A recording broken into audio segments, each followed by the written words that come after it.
89살의 아버지는 3살 배기였던 딸을 만납니다. 65년이 지나 딸도 벌써 70살이 넘었습니다. 그 딸이 또 자신의 딸을 데리고 나온답니다.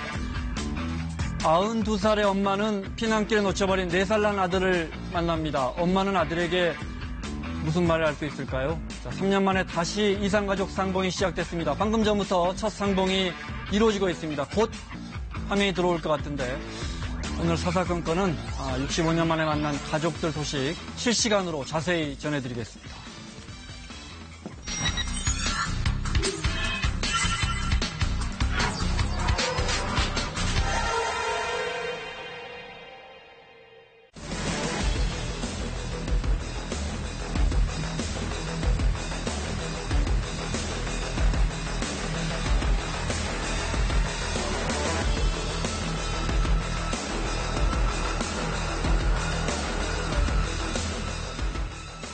필요한 경우에는 관계부처와 단합 협의하여 개선 또는 수정하는 방안도 고용 상황도 개선될 것으로 확신합니다.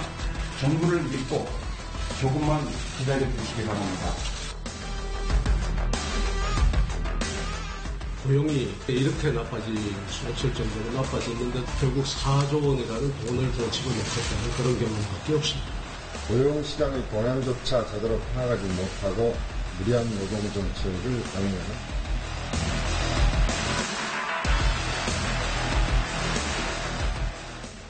사사건건 저는 KBS의 김원장 기자입니다. 그리고 남북문제 점성술사이신 박지원 의원께는 오늘은 이산가족 상봉 뒷이야기를 좀 자세히 여쭤봐야겠습니다. 어서 오십시오. 안녕하세요. 네. 자, 3년 만에, 정확하게는 2년 10개월 만에 이산가족 상봉이 다시 재개가 됐습니다. 오후 3시 그러니까 1시간 전부터 이제 첫 만남, 첫 상봉이 시작됐거든요. 감회가 남다르시죠? 그렇죠. 네. 왜냐하면 지금 이 순간에도 남북 이산 가족들은 연로하시기 때문에 네. 운명해 가십니다. 네.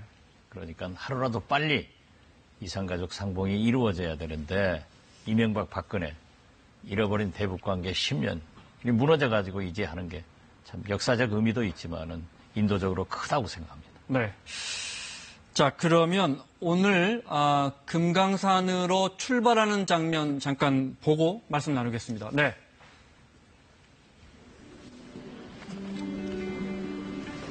버스가 하나씩 도착하는데요.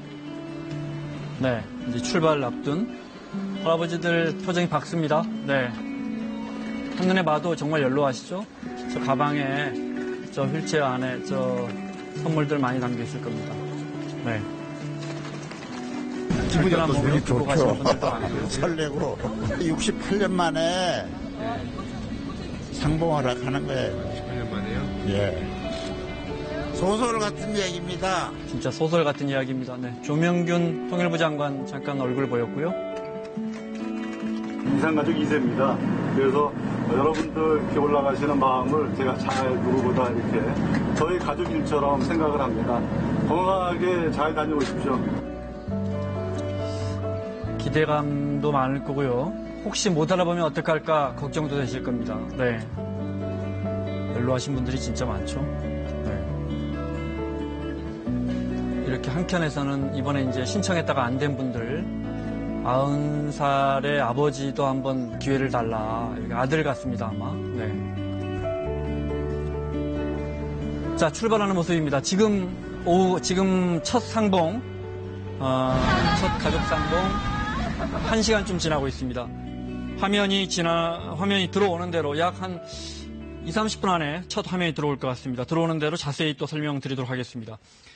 첫 이산가족 상봉은 85년도에 한 번 있었더군요. 그렇습니다. 네, 그리고 이제 제대로 된 이산가족 상봉은 이제 DJ가 남북 정상회담하고, 그러니까 90년이죠. 그때 이루어졌는데, 그때 직접 협상하셨죠. 2000년 6.15 남북 정상회담에서 김대중, 2000년이죠. 네. 예, 김정일 위원장 간의 이산가족 상봉이 합의가 됐습니다. 네. 그러나 곧 이루어질 것으로 기대했던 이산가족 상봉이 한두 달 네. 진척이 안 되니까 정확하게 2000년 8.15 때 제가 당시 문화관광부 장관 자격으로 한국 언론사 사장단들과 방북을 해서 김정일 위원장과 한 서너 시간 네. 술을 마시면서 여러 가지 현안을 얘기했는데 그 자리에 김용순 비서 겸 통전부장이 네. 배석해서 이산가족 상봉을 당장에 실시해야 됩니다. 라고 제가 얘기했더니 김용순 비서가 김정일 위원장이 하자. 네. 그러는데 김용순 비서가 남쪽으로는 내려보낼 수 없다. 왜냐하면 어린이 합창단이 와서 위대한 장군님의 사진, 현수막 사진이 비에 젖으니까 울고 항의를 했지만 그랬죠. 네. 북한에 돌아와서 남쪽의 형편을 말하지 말라고 해도 자면서 자기 엄마 아빠한테 다 남쪽 잘 살더라. 심지어 그때 농구단도 왔습니다. 네. 농구단도 그러더라. 더욱 충격적인 것은 그중에 많은 공무원들이 함께 오는데 공무원들이 자기들이 전화를 도청하지만 지방 공무원들하고 물어보면서 다녀왔나? 갔다 왔다. 어쩌더라? 잘 살더라. 네. 이게 퍼지기 때문에 절대 남측으로는 못 보내고 판문각에서 하자. 이렇게 해서 저는 당시 금강산 관광을 활성화하기 위해서 제가 바로 역제안을 했습니다. 오케이. 그러면 좋다. 금강산에서 하자. 네. 그래가지고 금강산 상봉이 시작됐습니다. 처음에 김정일 위원장과 DJ와의 만남에서는 구체적인 합의는 안 됐었군요. 그냥 이산가족 상봉. 대체적인 이제 합의만 큰 틀에서 합의만 하고. 예. 그리고 이제 그 뒤에 진전이 없자 다시 방북하셔가지고 예. 협상을 하신 거군요. 네. 그러니까 사실 저의 기억에도 예전에는 워커힐까지 와서 상봉했던 것 같아요. 그렇죠. 네. 예. 근데 그런 것들이 북한 정권 입장에서는 자꾸 한국이 남한이 얼마나 잘 산다는 게 이제 입소문으로 번지는 게 부담스러웠다. 굉장히 부담스러웠는데 네. 이번 그 평창 동계올림픽 때 네. 800여 명의 선수단과 예술단들이 내려와서 하는 걸 보고 네. 아 북한도 굉장히 자신감을 가졌구나 저는 그런 것도 느꼈습니다. 네. 이산가족 상봉이 저희가 이제 잠시 후에 취재 기자랑 자세히 알아보겠지만 우리 측이 신청해서 가서 만나는 북측 가족들이 있고 북측에서 신청해서 만나는 우리 측 가족들이 있잖아요. 근데 사실 북한 정부에서 사실 이산가족 상봉을 어려워하는 숨겨진 이유가 또 있다고요. 그 김용순 비서 얘기인데요. 네. 김정일 위원장은 아무 소리 않고 듣고 있었으니까 일종의 수긍을 한 거죠. 자기들은 이산가족 상봉을 하려고 원하는 가족들이 그렇게 없다고 합니다. 네. 다 남쪽으로 내려갔기 때문에 그리고 북쪽 가족들은 이산가족이 있다는 것을 숨겼단 말이에요. 네. 그리고 그러니까 자신의 혈통이 월남자가 있다는 것을 감추고 싶다 이 말이죠. 그렇죠. 네. 그리고 이제 참 처음 얘기입니다만은 우리 한국처럼 데이터베이스가 되지 않다. 네. 되어 있지 않다. 네. 그렇기 때문에 함경도 박지원을 찾으려면은 네. 우리나라에서는 금방 찾을 수 있잖아요. 우리야 뭐 전산으로 할 때. 네. 네. 그런데 자기들은 데이터베이스가 안 돼 있기 때문에 함경도 박지원을 찾기가 굉장히 힘들다. 네. 그래서 인적 자원이 없다는 거예요. 그래서 이렇게 충분하게 할 수 없다. 그리고 또 한 가지는 자 지방에서 시골 농촌에서 사는 사람들을 최소한 평양에 돌아와서 2, 3개월 잘 먹이고 교육시키고 하는데 그렇게 해도 이산가족 상봉을 하면은 사진으로 보면은 형편없잖아요. 드러나죠. 어디가 네, 북측에서 이것을 온 당신들이 가족인지. 너무 악용하고 선전하기 때문에 보낼 수 없다. 이런 네. 몇 가지 예를 들더라고요. 그런데 참 지금 생각해 보면 도저히 할 수 없는 얘기도 적나라하게 하는 모습을 저는 기억합니다. 네, 알겠습니다. 이산가족 소식은 또 화면 들어오는 대로, 새 소식 들어오는 대로 바로 또 자세히 전해드리겠습니다. 토요일 날 고 김대중 대통령 서거 9주기 추념식 갔다 오셨죠? 네, 그렇죠. 당연히. 이호 여사 건강 때문에 못 나올 것 같다고 하셨는데 나왔어요. 화면 보니까 나오셨던데요? 네. 그 전전날을 이제 병원에 오셔가지고. 아, 보셨어요? 좀, 네. 치료를 받으셨는데. 네. 오시지 않기로 했다가 그래도 여사님께서 금년 98세신데 네. 내가 꼭 가야겠다. 그래 다녀오셨는데 오늘 또 제가 방송 나오기 전에 잠깐 뵙고 왔습니다만 그러셨어요? 네. 여전히 괜히 다녀오신 거예요. 그냥 건강이 안 좋아서 가슴이 아픕니다. 네. 그러시겠죠. 이제 곧 이제 백수신데. 자, 고 김대중 대통령 서거 9주기 추념식 영상 잠깐 보겠습니다. 지난 토요일이고요. 네, DJ 서거 9주기 추도식이 거행됐는데요. 송영길 의원 보이고요. 네. 김영주 노동부 장관, 김병준 비대위원장 보이고, 여야 가리지 않고 임종석 실장 보이네요. 네.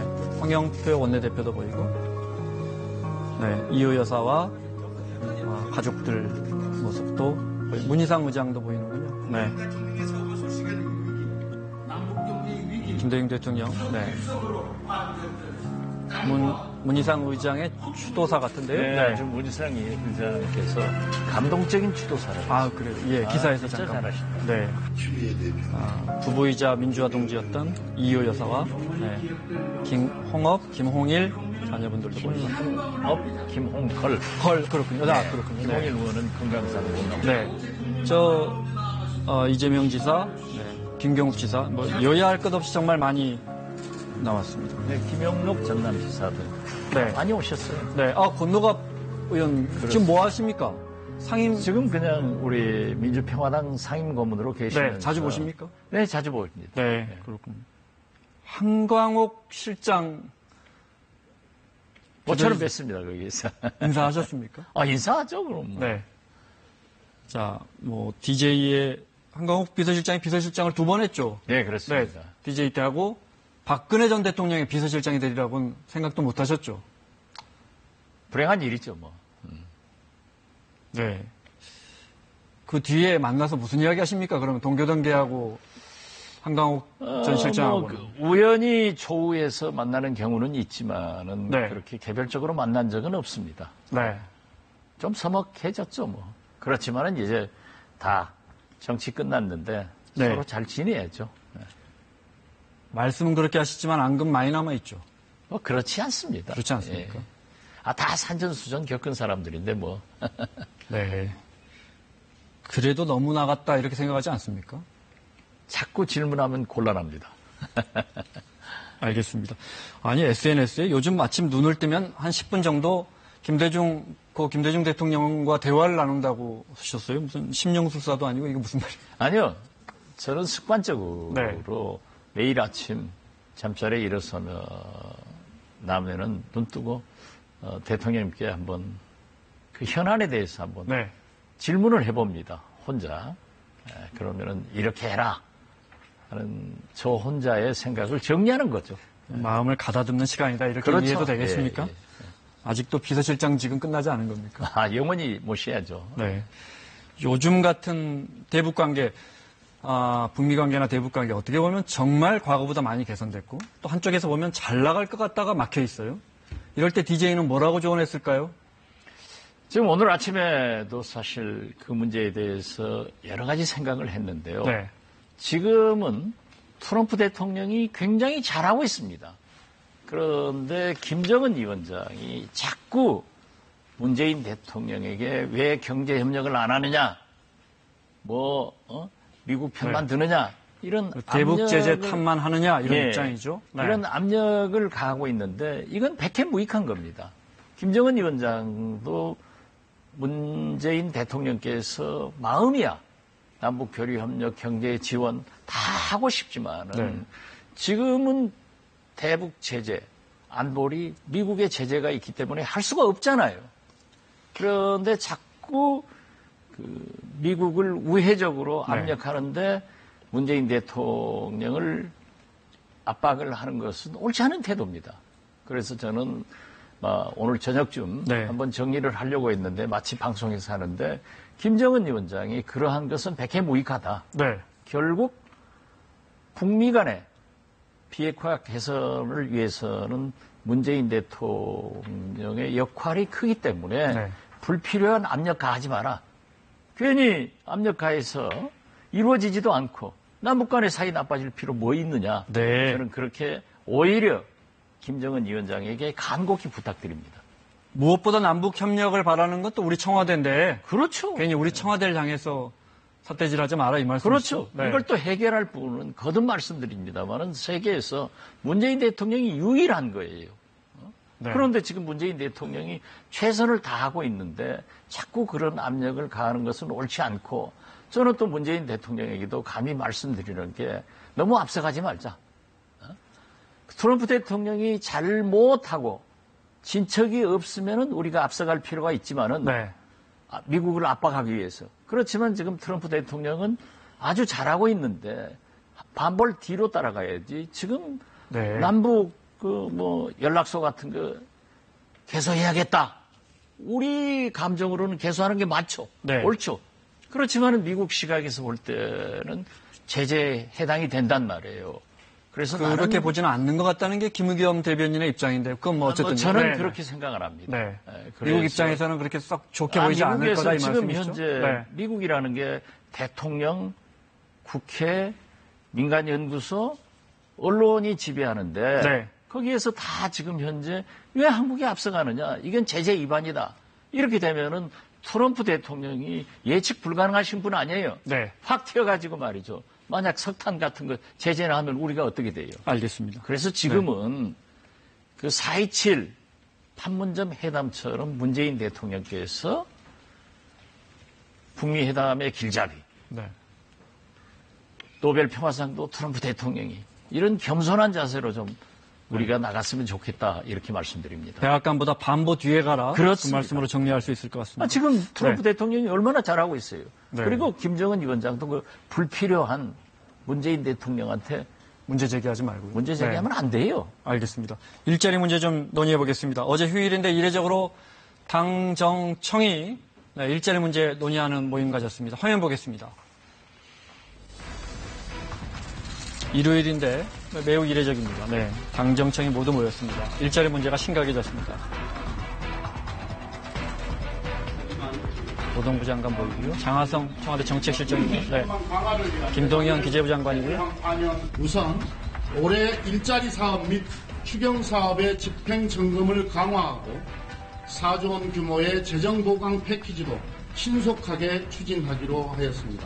2019년도 일자리 예산을 올해 증가율 이상으로 확대하는 등 내년도 재정 기조를 보다 확장적으로 운영하기로 하였습니다. 일단 큰 틀에서의 대책은 이렇게 나왔는데 원인 진단과 해법을 두고 김동연 부총리와 장하성 정책실장 간의 일부 이견도 나왔고요. 들어볼까요? 소득주도 성장, 혁신성장, 공정경제 정책들이 효과를 내기 시작하면 우리 경제는 활력을 띠고 경제 지속 가능성을 높이고 저소득층과 중산층 국민들이 성장의 성과를 체감하고 고용 상황도 개선될 것으로 확신합니다. 정부를 믿고 조금만 기다려 주시기 바랍니다. 정부는 보다 긴 시기에서 고용 상황이 정상되도록 회복될 수 있도록 모든 정책적 역량을 집중하겠습니다. 그동안 추진해왔던 경제 정책에 있어서도 그간의 효과를 되짚어보고 개선 또는 수정하는 방안도 필요하다면 검토해보도록 하겠습니다. 김동연 장관의 말은 미괄식입니다. 그 뒷부분에 그간의 효과를 되짚어보고 개선 또는 수정하는 방안도 필요하다면 검토해보겠다. 이 부분이 중요하게 보이는데 일자리 문제 간단하게 그래픽으로 얼마나 심각한지 잠깐 보여드리겠습니다. 네. 보통 취업자 수가 이건 이제 지난달입니다. 이건 이제 지난해 같은 기간에 대비해서 지난달에 5,000명 늘었는데 요 몇 달간 한 10만 명 늘었으니까 얼마나 많이 떨어졌는지 아시겠죠? 근데 사실은 이게 보통 때는 30만 명, 40만 명씩 늘어야 합니다. 네. 근데 5,000명까지 떨어졌으니까요. 자, 일자리 문제 심각한 건 어제 오늘 일은 아닙니다. 네. 정부가 뭘 놓치고 있습니까? 문제는 작년 동기 비 네. 지난 7월 달에 63분의 1, 네. 31만 4천에서 5천 명으로 떨어졌습니다. 네. 그런데 이걸 통계청에서 발표하니까 청와대도 정부도 이 정도로 심각했냐 하고 일요일 날 회의를 소집했는데 네. 문재인 대통령께서 취임하자마자 일자리 특위를 만들어서 집무실에 일자리 창출 상황판을 만들어 놓고 매일 네. 보겠다 그랬죠. 했는데 일자리 위원회가 지금 1년 반 되도록 2번 회의했어요. 네. 4천 명으로 떨어진 것도 모르는 거예요. 5천 명으로. 네. 이것이 저는 심각해서 맨 먼저 대통령 집무실에 있는 네. 일자리 상황판을 한번 공개해봐라. 네. 제가 그것을 요구를 했고요. 네. 도대체 이 고용 대란이 일어나도록 모른 정부. 이게 문제가 있는 것 아닙니까? 그리고 국민연금은 더 내고 덜 받고. 네. 또 고용 대란은 세금으로 예산으로 막겠다. 제일 쉬운 방법이죠. 그래서 저는 네. 어떠한 경우에도 지금 당정청 심지어 오늘 대통령께서도 책임을 통감한다 하셨어요. 네. 책임을 통감했으면은 그 책임진 사람들의 인적 청산이 이루어져야 된다. 네. 그래야 관료들도 국민들도 경제계도 다시 한번 심기일전에서 갈 마음이 생기는 거지. 저 사람들 저대로 두고 일 터지는 것도 모르고 터지면 세금 더 걷어가지고 내년까지 세수 높으니까 예산으로 다 하겠다. 네. 이건 도대체 그 심각성을 몰라서 저는 굉장히 위험한 발상이다 이렇게 네. 생각합니다. 근데 어느 나라나 사실 뭐 금리나 재정밖에는 사실 뾰족한 수는 없거든요. 없죠. 경기가 워낙 안 좋다 보니까 없으면은 재정을 덮는 수밖에. 그렇게 약속을 했으면 그 진척 상황을 알아야 될 것 아니에요. 국민들한테 더 자세히 알려야 그렇죠. 네. 그리고 협력 구할 것 구하고 네. 또 세금이 더 걷어졌으면 재정 투입하자 이겁니다. 네. 그런데 몇 번씩 재정 투입으로 그때마다 은발에 오줌 누기로 하느냐 네. 이것이 문제입니다. 올 초에도 31만 4천 명에서 네. 5천 명으로 떨어지도록 네. 모르고 아, 있었다는 건 말이 알겠습니다. 됩니까? 장하성 실장은 교체해야 한다고 보십니까? 저는 특정인이 아니라 책임질 사람들은 책임져줘야 네. 또 대통령께서는 남북 문제나 여러 가지 국정을 보살피더라도 네. 일자리 수석이나 일자리 위원회나 뭐 한 거예요? 그것도 모르고 있었으면 책임져야 될 것 아닙니까? 네. 이른바 소득주도 성장하면 장하성 실장이 늘 글쎄 저는요. 책임져야 할 자리이기 때문에. 이 박근혜 대통령의 창조 경제나 네. 문재인 정부의 소득 주도 성장, 혁신 성장 그게 뭐예요? 뭘 하자는 거예요? 결과가 없는 거예요. 네. 진짜 알다가도 모를 게 네, 박근혜 알겠습니다. 대통령의 창조 경제고 지금의 소득 성장, 뭐 소득 주도 성장, 네.